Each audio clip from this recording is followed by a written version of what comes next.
Today we talk about things going on in the Richland School District. We have Superintendent Steve Board here, also Director of Operations Chris Clerkin. We got him out of moving snow today, I think. So anyway, good to have you fellas here today.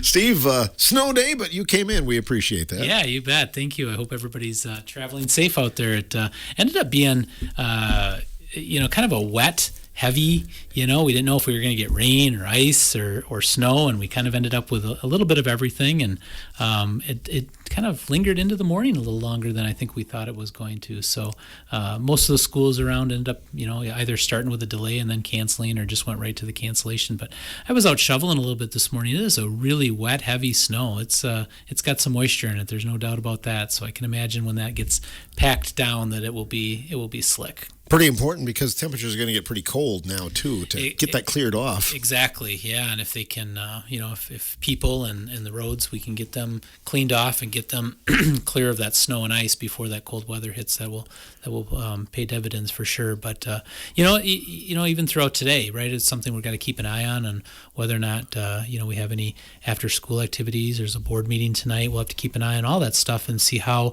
well all of our roads in our city and our county and our townships get plowed off, because we certainly want to make sure that when we're doing things that people can get there safely.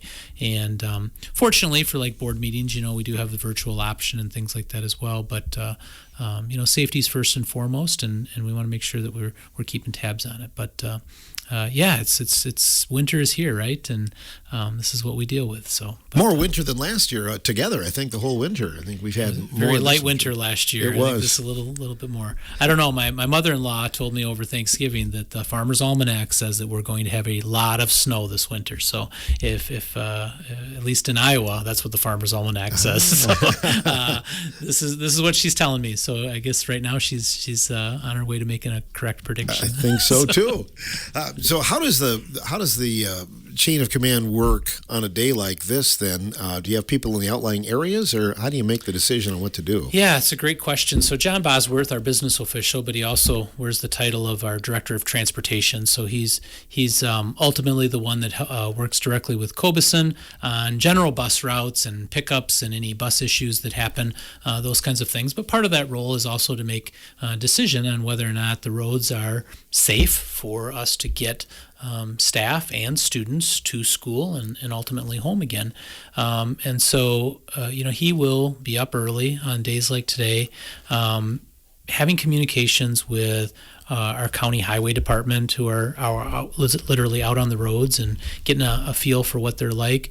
Cobeson and their bus drivers that are coming in to work or have a sense that live on the surrounding areas, law enforcement, as well as using, in addition to him going out himself, right, and actually getting on the roads and making a loop. I know when I was in that position, I had my 4 or 5 mile loop, and I'm sure he's got a similar loop that he does. But in addition to, we have direct access to Charlie Shortino from Channel 15.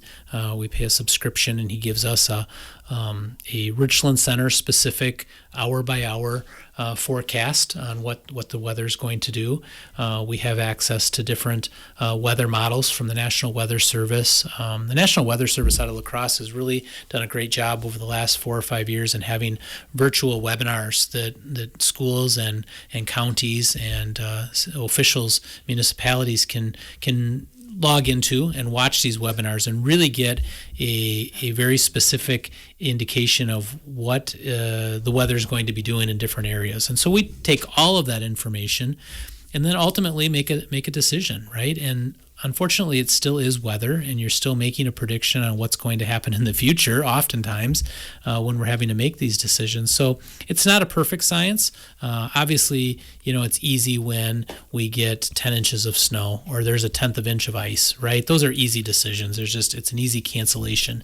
The hard ones come when, it looks like it's going to stop, or it looks like the weather could delay, until 1, 2 o'clock. Maybe we can get a half a day of school in, but it's the potential that is always the difficult decision and trying to determine, is it going to come to fruition? Is it not going to come to fruition? Right? Like, we could get 2 to 7 inches of snow starting somewhere between 10 a.m. and 3 p.m. Right? How do we make that decision in the morning on what we're going to do? So, it's not a fun decision to make, but I think generally speaking, when in doubt, err on the side of safety, and I think that's our general philosophy. And knock on wood, it's worked out pretty good for us. But so that's kind of the how the decisions go. We've got a rubric. We use a lot of different metrics and trying to make that decision. And then once the decision's made, we've really got 4 official outlets that we get that communication out. We call WRCO, you're right, and they're our local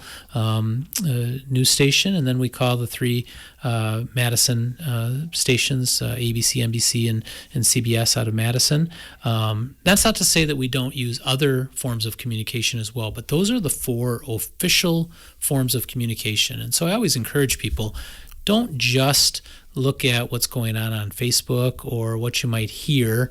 Now, if it's from the Richland School District site on Facebook, that's likely a reliable source. But I know there have been times when my kids are like, oh, school's canceled, and we haven't even made the decision yet because these rumors kind of get out there and then it kind of travels. But so I always encourage staff and families to check one of those 4 official sites, WRCO, Channel 15, Channel 3, Channel 27 out of Madison, or the Richland School District website and or Facebook page. And those are pretty reliable, and try to get that information out. It has been nice. I should mention one other thing.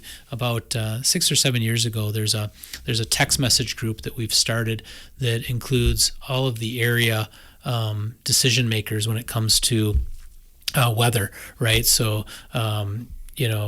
Claire over at Ithaca, Molly at Weston, Lisa at Boscobel, Lauren at River Valley, all of the superintendents and people making decisions around the area, Kim at Kickapoo, Hillsborough, Island, all of these people, they're all in the same text message group. And so when one of the groups is thinking about, or one of the people is thinking about, well, we've got ice on the ridge roads, we've got to cancel. That gives everybody else kind of a sense of what other schools are doing. And that has been really, really helpful to know what other school districts are thinking, because if we're all kind of thinking we really shouldn't go, but nobody else is canceling, right? You don't want to be that one school, but yet you're just everybody's got to kind of make their own decision.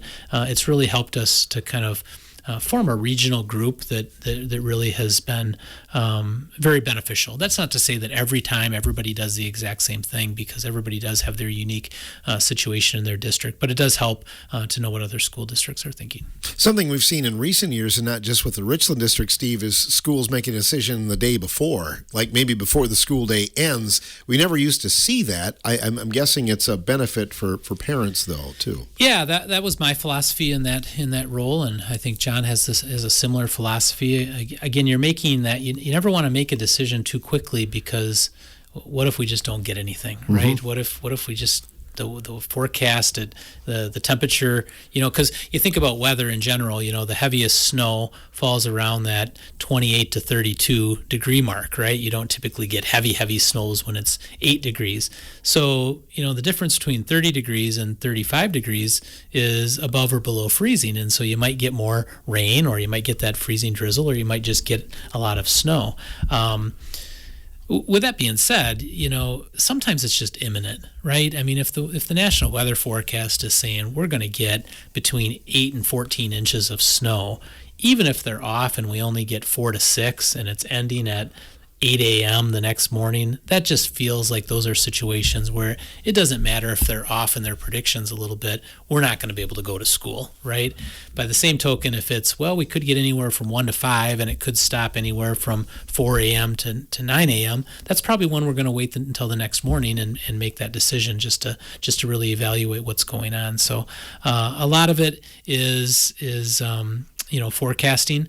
But when you just have those really, really heavy snows that we're going to get something, I just think it's beneficial to families and staff to not have to get up in the morning and make those decisions. If it's a family with young kids, they can make daycare arrangements the night before. And so whenever possible and whenever feasible, we would try to do that. But we've got to be pretty sure that we're going to not have a situation where we're going to regret it in the morning. No doubt. Chris Clerkin is here as well, Director of Operations, and you have to kind of concern yourself on a snow day like this too, don't Yeah, you? I do. I was up at the schools about 4:30 this morning, helping the guys clear off snow from the parking lots and sidewalks. I'm one where I have all my guys out there cleaning off, running the plows, shovels, snow blowers.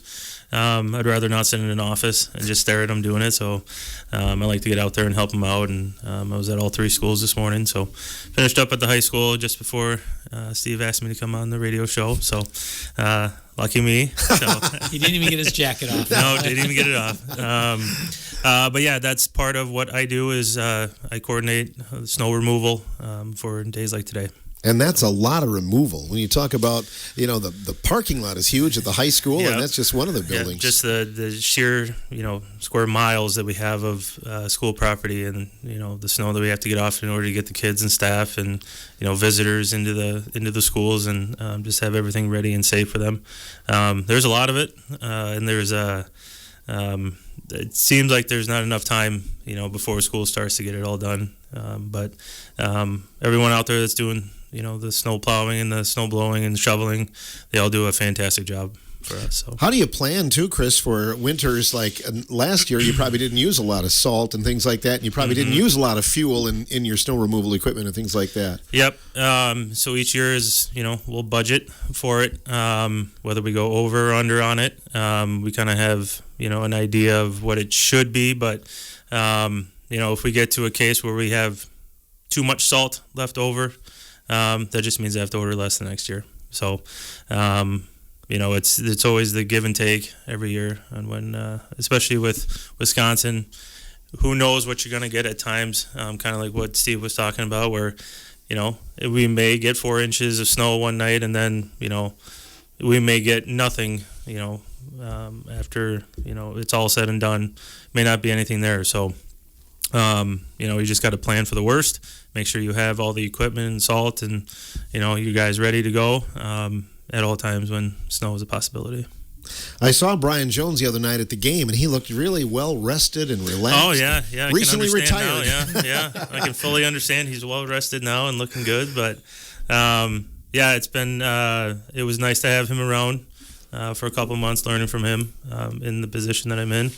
And I wish him the best of luck in retirement, and I'm sure we're going to see him around the school every once in a while. So, has he been on the hotline a couple of times? Like, hey, Brian? I've called him a couple times. Yeah, I had questions on things. He's very open, willing to help.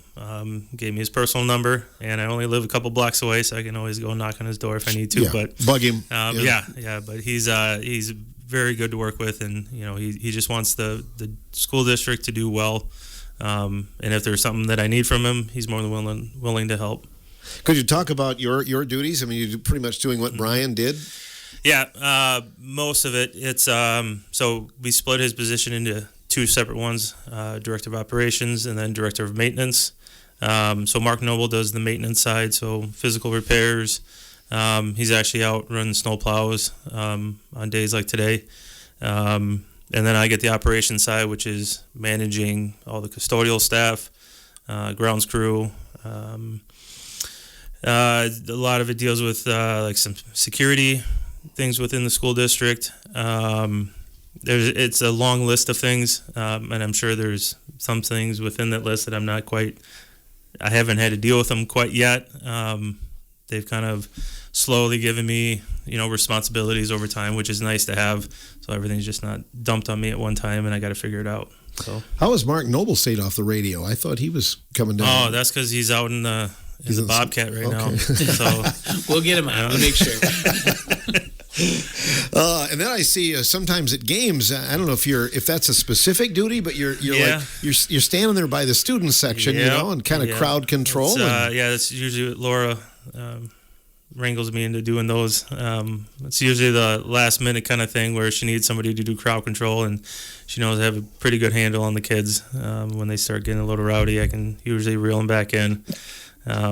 Wasn't necessarily the case the other night, but we had a nice little conversation with kids to straighten that out. So I'm sure it doesn't take long. No, it doesn't really take long with them because a lot of them I coach in baseball or football, and I see them around the school all the time. So they know me, I know them, but we have a pretty good student section. Yeah, you do. And I think you bring up a good point. I mean, you've got that relationship started with those students, so you know them on a first-name basis. That has to help, doesn't it? And even there's some kids that have grown to have constant conversations with at school that may not play baseball or football, but you get to know them, and, they're all great kids, and you see them in the student section or you see them doing something else at the school throughout the day, whether that be at lunch or maybe in the tech ed shop or, wherever it may be, you see them around, and, always want to have conversations with them to see how they're doing. And, and ultimately I'm there to help them if they need it. So. You mentioned baseball. That's a long ways off, but it's a nice warm thought. We can play baseball today. We can clear the baseball field off and get a game in. So I think we've had some spring days that were started like this. Yeah, yeah. I remember COVID year. I mean, we started a week later, but we were on the baseball field day one for practice, which was really nice. So I'm sure Mr. Lemke and Eddie Tabor and myself were really looking forward to that first day of baseball. Can't wait. Steve, we've talked a little bit about the exchange program. We had those students in the studio with us. You've got a really nice group of young people, again, from other countries. Yeah, we really do. And so we've got two different exchange programs. We've got our full year exchange program. Those are the students that came down. They start the school year with us and really spend the entire school year and entire year in our buildings, right? But then we also have had in the past, we've had the short-term program. It's generally students from Argentina, and the facility that we had worked with for the last few years, several years really, Kathy Fry, our foreign exchange director, has worked with them. That fell through, and so we didn't know if we were actually going to be able to have a foreign exchange program, a short-term foreign exchange program. But Kathy was super diligent in trying to wrangle something up, and she was able to work with a new company. It's called the Foreign Link Around the Globe. A FLAG program is what it's called, and it's a very similar program to what we had through Nacelle Open Door. Students from Argentina will come to the Richland School District for 4 to 6 weeks. I believe that this particular program is about a 4 or 5 week program. They come on January 5th and stay until February 1st. They become fully immersed in our school culture. And with that, I know that Kathy is looking for host families that will, take on these students. I know that we hosted an Argentina student, my wife and I and our family, a few years back. And what a wonderful experience, right? And we had thought about it prior to that, but the short-term program is really a nice program for people who have thought about it, but maybe really didn't want to make that full year commitment to having someone living in their home. What if it doesn't work out? What if it's not a good fit? The short-term program is really, really a great opportunity for families to do that. So if anyone's interested, technically our board will be approving this program here at their next board meeting, which we hope will be tonight. But this is something we've done forever, and Kathy's going through and making a push to try to get families. I believe she needs 6 families right now to host an Argentina student. And again, I can speak from personal experience. It was a wonderful experience. It's a wonderful experience for our students. It's a wonderful experience for the students that are coming here. But again, looking for families that will arrive on or around January 4th or 5th, and then stay in through the 1st of February. So you're really talking, about a 28-day program. That's a 4-week window. I would encourage someone who's ever thought about it to give it a try. And there's a small stipend that the families get. There's a stipend that the school district gets to help offset, technology costs or food costs, things like that. But there is something for the families to be able to offset some food and things like that as well. But what a wonderful opportunity. I would encourage people to think about it. For your students that are there the whole school year, it's so much fun to see them in band, and they're out for basketball and wrestling and everything else this winter. Yeah, they really become fully immersed in the school culture, and it is really great to see them. I remember one of the first days or weeks of school, I was down at the vending machine in our cafeteria, and one of the foreign exchange students, two of them actually, were trying to get something out of the vending machine, and I was just helping them along, and they were just so polite. And now I see them, periodically, and they're in different sports, and they're just doing different things, and you can just tell that they're just they're a regular student now, right? They're not a new student from another country. They are a Richland Center Hornet right now, and it is so neat for them to see them succeeding in the classroom academically, the friends that they're developing, and they bring such a unique perspective for our students to be able to understand what schools and cultures are like from another country. I mean, I hear our students, our local students, asking our foreign exchange students questions about how do you do this in Germany? How does this work in Switzerland? What does school look like? And I think that oftentimes our students it's an eye-opening experience when they really understand how things work in other countries, and some things better, some things worse that we have in America. I think our foreign exchange students find that the academics and the education is much more rigorous in foreign countries than it is around here. And I think when our students hear some of the things that they have to do in school, and how long they go to school, and how long they have to study and prepare. A lot of them have track programs, so they decide very early in life what kind of pathway they're going to go on, and that's where they get placed, and that's where they get stuck.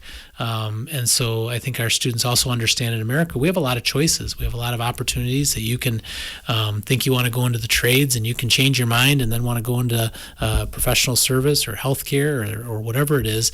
Not all foreign exchange students in foreign countries get that same opportunity. So again, I just think it's a wonderful opportunity for those kids. It's a wonderful opportunity for our kids, and really, really good for our local community. It is, and I think not only the students, but we that host them, we learn probably as much from them as they do from us, too.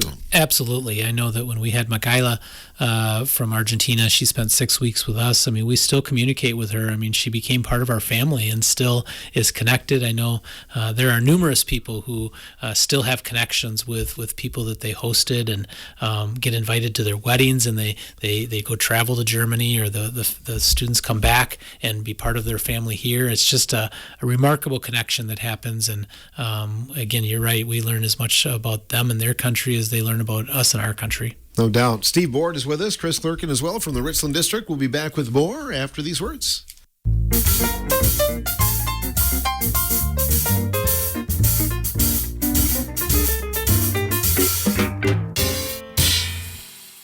Welcome back to the Morning Show studios. We're talking about all the great things going on in the Richland District. Steve Board is here for his monthly visit, and Chris Clerkin back in the studio with us as well, Director of Operations.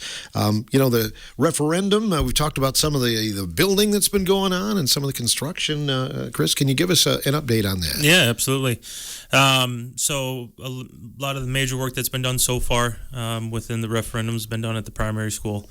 They've recently took down the partition that was in front of the new kindergarten rooms that we have down there. Rooms are not usable at this point. There's still installation of certain classroom items that still need to be put in there. But hopefully soon, fingers crossed, we'll have it done here. Our goal was around Christmas time to get it back into the teachers' hands and get them back into the rooms. And that's our goal at this point. We're just waiting for them to finish the little things up within those classrooms to get it back to them. So that was the major project at the primary school. There was other upgrades that we've done within the school. So lighting, we've done some sort of security upgrades within the building.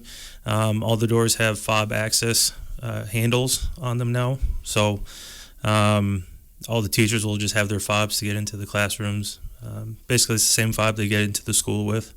So that's a neat upgrade to see. And I have to deal with programming or putting all the doors to the teachers so they can get into rooms, and I had to deal with that yesterday since it was up and running, and we're trying to get the teachers to use them. So today would have been a perfect day for them to start using it, but we'll just have to wait one more day. But I think it'll be a cool little upgrade for the teachers and the kids to enjoy. So every room that they go in, there's a fob to get in and out. Correct. Of the classroom. Yep. So the teachers will use that fob to enter the classrooms.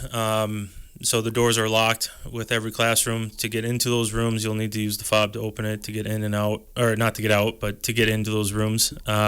We still haven't worked out necessarily a schedule yet as far as how we're going to use that system, but we just want to make sure the bugs are worked out, that we don't have any issues with teachers using the fob to get into the classrooms at this point, and then we'll kind of narrow down what we want to do with that system, once we get to that point. But other than that, the bathrooms were upgraded in the school, which they look fantastic, and that's something we want to lead into the other schools as well.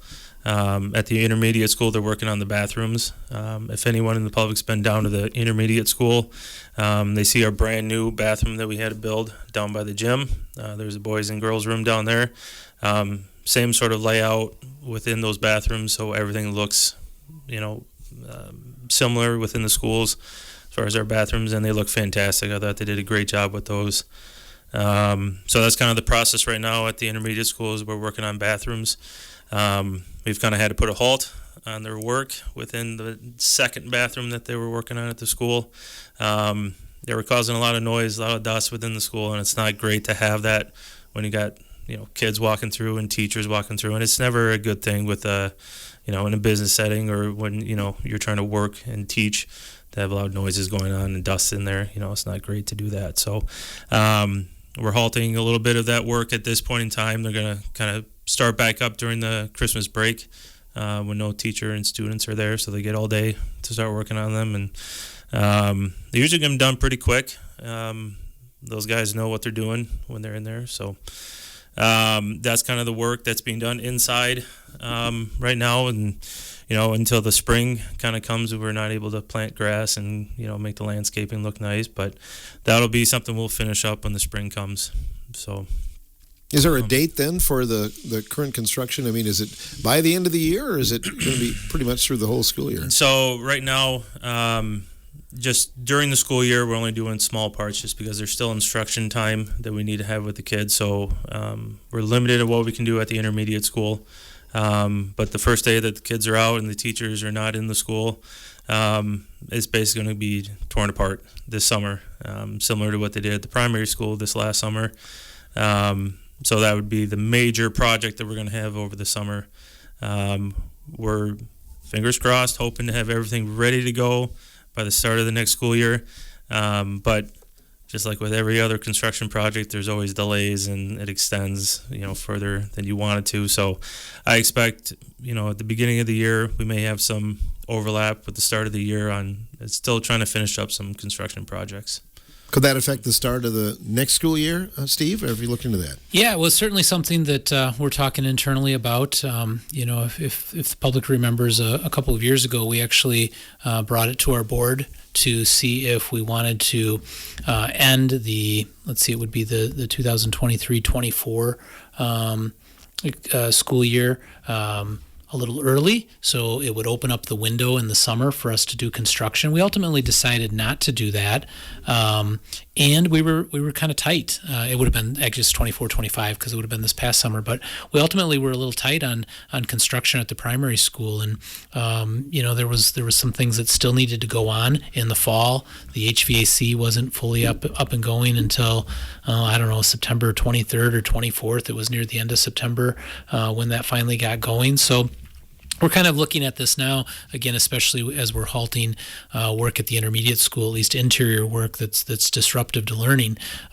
Do we need to look at either shortening this school year or starting later next school year, or both, right, in order to get a little bit longer construction window so we can get in, the contractors can get things done, and then it's least disruptive to students and staff when they come back. never like to do that, right? I mean, we're in the business of educating students, and if you take 2 weeks out of their school year, I'm sure the kids would love it, right? They would get out early, and maybe staff as well. But when it comes to learning, you just can't learn when you're not in school. And so certainly would be a disruption to that and something we've got to weigh out. But by the same token, we want to make sure that our contractors have the ample space and we can do things in a safe manner that's not disruptive from a noise pollutant, air pollutants, and just general disruption to the school. If they're trying to do things when school's in session, we don't want that either. So we'll have to weigh that out. Mr. Bosworth and I just had a conversation yesterday, something that we'll be probably bringing to our board for further discussion in January once we get a little bit better timeline on the construction. Okay, and the Richland campus, or former Richland campus, can you give us an update on that and the buildings and the progress you've made? Yeah, I'd love to. So we brought Nexus in to do kind of a facility assessment of what we could do. We know we're going to have some savings in the referendum. Most of the things that we did came in under budget, so we're going to have some dollars there where we can get some of the things done at the campus that need to be done. We won't be able to get everything done, but certainly be able to look at some of them. So we're going through that process to see what we could potentially do. In addition, one of the first things that has to happen before the transfer can happen, or the sale, I guess technically, because it was bought for $1, before that can close, we've got to get that parcel of land surveyed out, and so it's got to be separate from the rest of the county property. So we have an RFP, a request for proposals that we sent out to, I believe, 15 different surveyors around the area and around the state that service Richland County, and asked them to do two things. Give us a proposal on what it would look like to survey this property off, and as an alternate, let's see what it looks like what will be the cost to survey and parcel off a portion of Simons that the county wanted to do as well. And so I think the long-term goal, I certainly don't want to speak on behalf of the county, but I think the long-term goal is if we can get economy of scale and save the county and the school district money by having both of these surveys done at the same time, we can get the parcel of land that we're purchasing parceled off, and maybe the county can also get Simons and the courts and the Marty Brewer Trail and some of those things. They can get that parceled off on a separate parcel, which would then make whatever they decide to do with the rest of the campus a little easier to work with, because the work would already be done. So we're just trying to take advantage of the scope and the efficiencies that a surveyor can do it. So anyway, the proposals need to be in by Friday. So if there's anyone out there that is in the survey work or knows of anybody in the survey work, we'd love to get a request for proposal. They can contact me. I can get them the information if they don't already have it.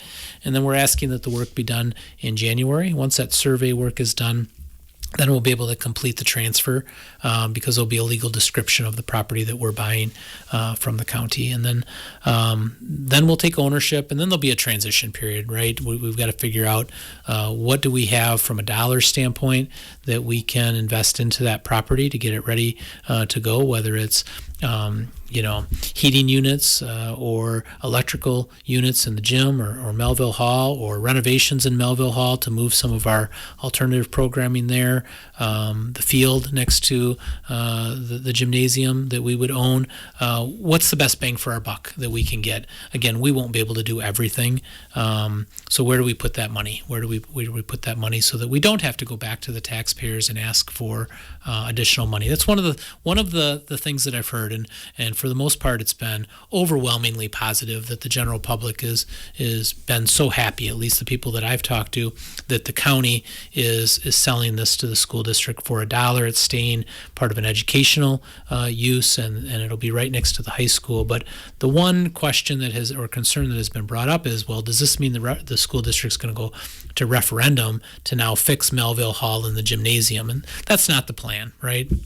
We're going to try to do the renovations with referendum savings, bond proceeds from the referendum that's already been approved by the voters, and or increase enrollment from our alternative education programs, which would mean we would be able to do that within budget. So the idea is if we can move our alternative education programs there, places like I Thrive, we've got an off-campus alternative education option. We've got our growing Hive program, which is our online program. If those things can grow, whether it's through open enrollment or resident students choosing those options or other school districts paying tuition to us to service their kids, that's a revenue stream for us that we have not had before. And so strategically, if we can increase those programs, we may be able to reinvest that money into the facilities that those programs are operating in. So the goal is not to go back to referendum for improvements to the gymnasium or Melville Hall. With that being said, I want to also take this opportunity to remind people we will need to go back to referendum in the 27-28 school year for operational. The referendum that they passed in 2024 for operational was a 4-year commitment, and so that will expire at the end of the 4 years. And so, again, I'm just going to tell people as many times as I possibly can that when that happens, that's different than a capital improvement where you're taking out a loan to do improvements on a building, or you're building a building or deferred maintenance and you're taking out a loan and paying that back over 20 years. That's completely different, and we're not planning on doing that. So that's kind of the update with the campus. I'm hoping that we have a better update when we talk again in January, and by February I'm optimistic, cautiously optimistic, that we will have full ownership of Melville Hall and the gymnasium and the field next to it, and that will mean a few more parking lots for Chris and the crew to plow, a few more buildings to maintain. But I'm also extremely optimistic and encouraged that at some point in the 26-27 school year we'll be using Melville Hall in a large capacity, maybe not right at the start of the school, but shortly into it. And again, having access to that gym full time, and again, working with the county and Simons on having a good partnership is our first and foremost priority. Well, it is exciting to see that used as an education facility again. How much does your crew get involved, Chris, in terms of trying to map out like what could be, for instance, remodeling Melville Hall and places like that? I guess remodeling of Melville Hall, we don't get much say as to where things may go. Basically, they tell us what they want where, and if we can do the work to technically save some money, we'll do that. But ultimately, what my responsibility is to make sure that facility gets cleaned, and then outside gets taken care of with landscaping, mowing, snow removal, that sort of thing. So all the other admins that we have in the building will take care of where they want things inside, and our responsibility is just to maintain it and then make sure it looks nice. More grass to mow. Oh yeah, a lot more grass, which is fine. A little bit of job security for our groundskeepers. But again, they do a fantastic job.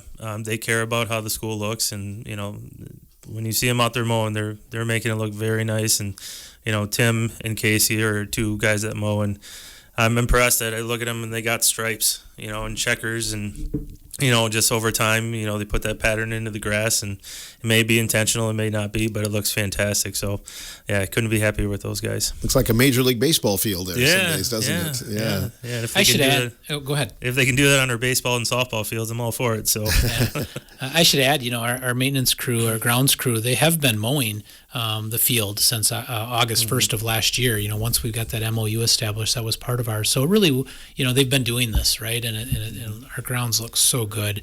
I just drive by it, and when the grass is green and things, and I'm just so proud of what we have as I drive up Hive Drive and drive around to the other buildings. Our grounds crew just does an amazing job. So, but they have been maintaining that property since August 1st as far as the grass. So we're optimistic they're going to be able to keep up and make our grounds continue to look great. Good stuff. We've talked in this program quite a bit lately about what school districts actually have to pay, some of the behind-the-scenes things. And it was brought up recently about the amount of money the district pays out in terms for vouchers and for it's an astronomical amount. So $1.2 million. I know, over $1 million. So I know you would hope maybe that would change by the time the next, if you do have to go to a referendum someday, it would be nice to see that whole thing change, wouldn't it? Yeah, it really would. And without getting into a political, debate on the voucher program and the philosophical of it, the thing that I just want people to know with the voucher program is that